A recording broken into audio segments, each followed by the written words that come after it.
Di episode kemarin, kita sudah tahu kalau Andreas bertarung melawan Dian. Kalian penasaran dengan kelanjutan ceritanya? Jadi tanpa berlama-lama kita langsung saja ke ceritanya. Kita dilihatkan dengan Dian menyerang Andreas, akan tetapi Andreas langsung menyerang balik Dian dengan tebasannya. Untungnya Dian masih bisa menghindari serangan dari Andreas. Serangan dari Andreas sampai membuat arena di sana terbelah. Di sana Andreas berjalan mendekati Dian dan pedang dari Andreas diselimuti oleh api hitam pekat. Dan setelah itu, Andreas pun langsung melesat menyerang Dian. Tetapi Dian langsung menahan serangan dari Andreas dengan sebuah barir miliknya. Tetapi jubah milik Dian terkena oleh api hitam milik Andreas dan langsung membakar jubah tersebut. Di sisi Andreas, dia tidak menyangka kalau Dian bisa menahan serangan miliknya. Di sana Dian berkata, apakah karena karakteristik khusus milik Andreas yang mempunyai dual core, Andreas bisa punya trik sebagus itu? Di sana Andreas menjawab, kalau itu benar, tetapi sebenarnya itu adalah trade vessel milik Andreas. Dan Andreas merasa kalau para penonton sudah menyadari kalau trade milik Andreas bukanlah dual core biasa.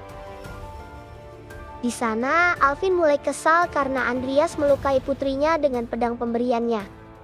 Orang di sebelah Alvan bertanya, apakah menggunakan aura untuk merapalkan sihir itu bisa dilakukan? Di sana Alvan menjawab, kalau itu tidak bisa, kecuali batasan antara mana dengan aura dihilangkan. Di sisi Dian di sana dia merasa kalau mana miliknya hampir habis. Dia merasa kalau dia hanya bisa mengeluarkan 3 teknik saja. Dian merasa kalau Dian ingin menang, Dian hanya perlu menghindari teknik api hitam serta serangan jarak dekat milik Andreas. Dan setelah ada celah, Dian akan langsung melancarkan serangan pamungkas ke arah Andreas. Di sana Andreas bertanya pada Dian, apakah yang sedang Dian pikirkan di tengah-tengah pertandingan? Dian menjawab kalau dirinya memikirkan cara untuk menang. Dengan tiba-tiba, Andreas sudah berada di depan Dian dan sudah bersiap mau menyerang. Akan tetapi, serangan dari Andreas masih bisa dihindari oleh Dian.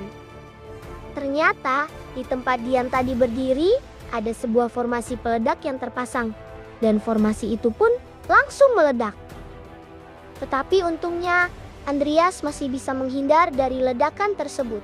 Di sana Andreas kembali melesat menyerang Dian, tetapi lagi-lagi serangan Andreas dihindari oleh Dian. Di sana Dian sudah menyiapkan sebuah sihir petir, dan Dian pun langsung mengarahkan petir itu ke arah Andreas. Di sisi Andreas dia berkata, kalau sihir elemen petir tidak akan mempan, karena elemen yang dikuasai oleh Andreas adalah elemen bumi. Dan Andreas pun mengaktifkan sihir elemen bumi miliknya untuk menahan sihir petir milik Dian. Akan tetapi elemen bumi milik Andreas kalah dari sihir petir milik Dian. Dan sihir petir milik Dian pun menghancurkan penghalang sihir bumi milik Andreas. Pada akhirnya, Andreas pun terkena telak oleh sihir petir milik Dian. Di sisi Dian, dia mulai tertawa karena Andreas di sana mulai lengah. Dan Dian pun kembali menyerang Andreas dengan sihir apinya. Di sana Dian pun mulai gembira karena dialah yang akan memenangkan pertandingan tersebut. Dan pada akhirnya pertandingan pun selesai. Dan pertandingan antara Dian dan Andreas dimenangkan oleh Dian karena Dian mendorong Andreas sampai keluar arena. Di sana Andreas merasa kalau Dian punya banyak kesempatan membuatnya pingsan, tetapi Dian lebih memilih mendorong Andreas keluar dari arena karena untuk lebih memastikan kemenangannya. Di sana Dian berhasil memenangkan posisi pertama sebagai pemenang turnamen musim semi yang ke-58. Di sana Andreas di posisi kedua dan di posisi ketiga ada Vivian. Dan hadiah untuk juara pertama menerima beasiswa penuh untuk studi dan juga mendapatkan sebuah elixir yang akan menambahkan jumlah mana. Sedangkan juara 2 mendapatkan beasiswa penuh untuk masa studi. Dan untuk juara ketiga mendapatkan beasiswa untuk tahun terakhir. Setelah itu kita dilihatkan Andreas sudah berada di tempat lab pribadinya. Di sana Andreas merasa kalau lab itu lebih kecil dari lab milik Charon. tetapi keamanannya terjamin. Jadi itu bisa membuat Andreas meriset sihir hitam dan memperbaiki undead dengan mudah. Di sana Andreas merasa kalau ada banyak yang perlu dikerjakan, seperti keterampilan berpedang dan keterampilan bertahan yang perlu diperkuat. Ternyata Andreas mempunyai uang sebanyak 9 miliar wil. Di sana Andreas merasa kalau dia lebih membutuhkan eliksir ketimbang beasiswa. Tetapi Andreas beruntung berkat Red Vessel dan dosa kematian. Jumlah mana di tubuh Andreas sudah cukup banyak. Tetapi untuk masa depan Andreas harus segera menambah jumlah mana. Andreas merasa berkat kejadian saat Andreas memakai mahkota laut dalam jumlah mananya meningkat drastis. Dengan tiba-tiba mahkota laut dalam diserap oleh dosa kematian. Dan setelah itu mahkota laut dalam atau keserakahan telah tunduk pada pemilik dosa kematian. Di sana Andreas merasa setelah beresonansi dengan mahkota keserakahan, jumlah mana yang bisa digunakan meningkat drastis. Di saat Andreas pertama kali memanggil Nickel, Andreas menggunakan 25% dari total mana. Dan sekarang, Andreas hanya mengeluarkan 1%, bahkan kurang dari 1% dari mananya. Terlebih lagi, bahwa Nickel adalah bukan skeleton biasa. Dan kalau Andreas mencoba memanggil skeleton biasa, maka Andreas bisa memanggil 100 skeleton sekaligus. Dan dengan stat ini, Andreas tidak perlu khawatir. Tetapi yang menjadi kekhawatiran Andreas adalah perbuatannya yang telah mengganti lini masanya. Menurut Andreas yang paling penting sekarang adalah bukan soal peristiwa yang berbeda, tetapi siapa dan bagaimana peristiwa itu berubah. Meskipun skenarionya berubah, hanya Andreas lah yang memiliki semua informasinya. Dan Andreas merasa kalau dialah yang akan memenangkan game tersebut. Setelah itu kita beralih di dalam kelas. Di sana Lucia bertanya pada Andreas, "Senior juga masih masuk kelas ya?" Andreas di sana menjawab, kalau Lucia itu sering membolos, tetapi begitu ada kelas ramuan, Lucia selalu datang. Di sana Lucia menanyakan apakah Andreas ada waktu senggang setelah kelas usai. Ternyata Lucia sedang mengerjakan ramuan baru dan ingin Andreas membantunya. Di sana Andreas bertanya, ramuan jenis apa yang akan dibuat oleh Lucia? Lucia berkata kalau dia mencampurkan cairan dari lidah katak polak dengan serbuk sari peri, lalu menambahkan beberapa larutan itrium dan inti slime. Setelah itu, Lucia menyuruh Andreas menebak apa hasil dari yang Lucia buat. Di sana, Andreas terkejut setelah mendengar perkataan dari Lucia. Dan setelah itu, Lucia memberitahu Andreas kalau ramuan itu bisa menghentikan properti yang dimiliki dan kemudian larut dengan sendirinya lalu menghilang. Di sana Dian berkata kalau hasilnya tidak terlalu bagus. Dan di sana Andreas berkata, "Apa yang bisa aku bantu?" Tetapi Andreas tidak bisa membantu Lucia sekarang. Tapi Andreas berjanji akan meluangkan waktu. Di sana Andreas berpikir kalau masih ada waktu sampai penyakit kronisnya merenggut nyawa Lucia. Di sana Andreas merasa kalau saat ini ada dua orang lain yang jauh lebih tawan mati, yaitu Selena dan Chris, yang baru saja masuk akademi dan merupakan teman sekelas Louis. Andreas berpikir kalau skenario pertama dimulai saat ujian tengah semester. Dan Andreas merasa harus membuat Selena dan Chris lebih kuat sebelum itu terjadi. Skenario pertama memang tidak terlalu susah, tetapi kalau perkembangan mereka terlalu lambat, maka mereka bisa mati di sini. Di sana Andreas bersyukur kalau Lucia tidak akan terlibat dalam skenario itu, karena dia sedang mencari cara untuk menyembuhkan penyakitnya.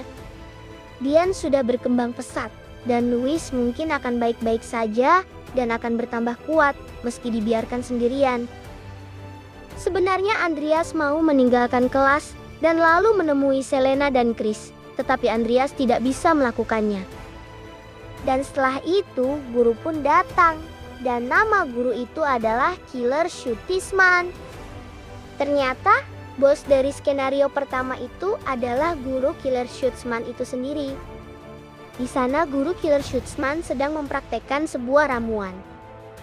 Akan tetapi di sisi Andreas, dia sedang merencanakan tentang bertemu dengan Selena dan Chris. Di sana Andreas merasa kalau Selena dan Chris pasti ada di lapangan latihan Fakultas Kesatria karena mereka berlatih keras untuk bisa mengejar Louis.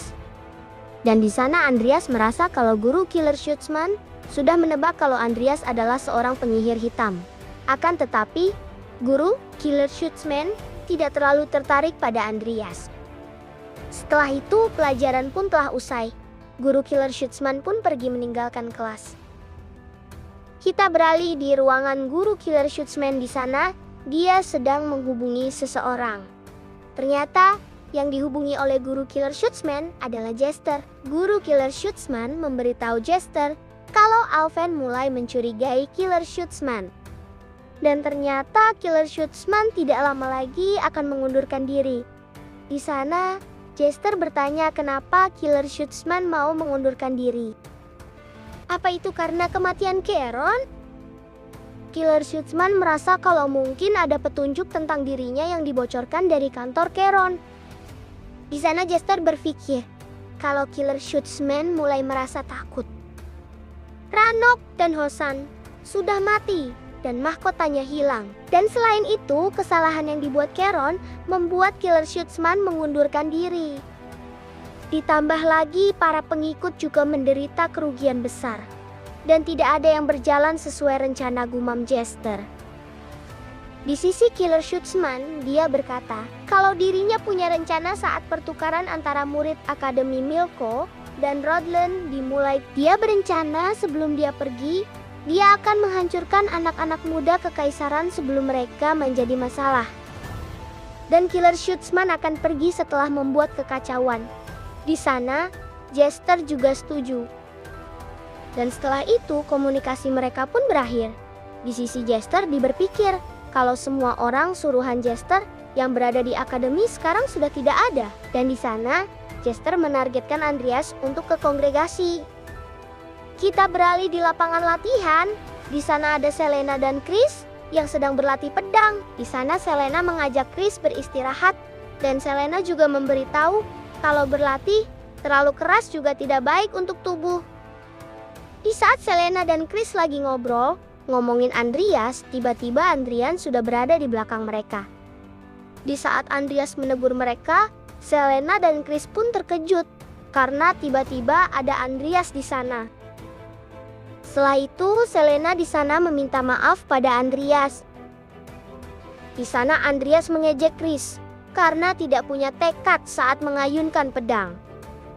Di sana Chris menantang Andreas untuk memberitahu Chris gimana cara yang baik untuk mengayunkan pedang. Setelah itu, Andreas pun mengambil sebuah pedang. Di sana Chris sudah bersiap. Tetapi tiba-tiba Selena meminta kepada Andreas kalau dirinya juga ingin bertarung dengan Andreas. Andreas di sana menyetujuinya. Setelah itu Chris pun langsung melesat menyerang Andreas. Tetapi serangannya masih bisa ditahan oleh Andreas. Di sana Chris terus-terusan menyerang Andreas. Akan tetapi semua serangannya bisa dengan mudah ditepis oleh Andreas.